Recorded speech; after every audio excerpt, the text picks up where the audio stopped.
అతన్ని సినిమా మధ్యలో 12 గంటల సమయంలో రాత్రి 12 గంటల సమయం అట్టిట్టుగా ఆ సమయంలో అతను తీసుకొచ్చి బండెక్కిస్తే మళ్ళీ అతను రూఫ్ టాప్ ఓపెన్ చేసి మళ్ళీ చేతులు ఊపుకుంటూ రోడ్ షో చేసుకుంటూ అంటే తల్లి చనిపోయి పిల్లగాడు చావు బతుకుల మధ్యలో ఉన్నాడు మీరు వెళ్ళండి అని వెనక్కి పంపిస్తే కూడా మళ్ళీ కారులో రూఫ్ టాప్ ఓపెన్ చేసి చేతులు ఊపుకుంటా అభిమానులను సంతోషపెట్టుకుంటా రోడ్ షో చేసుకుంటా అతను వెళ్ళిపోయింది అధ్యక్ష.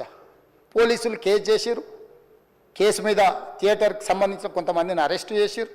అరెస్టు చేసి 10-11 రోజుల తర్వాత పోలీసు హీరో గారింటికి వెళ్ళిండ్రు. మీరు కూడా కేసులో A11 మీ మీద కేసు ఉందని చెప్పడానికి పోలీసులతో దురుసుగా ప్రవర్తించిండు.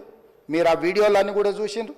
ఆ పరిస్థితిలో చట్టాన్ని అమలు చేసే పోలీసులు ఆల్రెడీ ప్రాణాలు పోయినాయి. ఒక నిరుపేద తల్లి చనిపోయింది, కొడుకు చావు బతుకుల మధ్యలో ఉన్నాడు.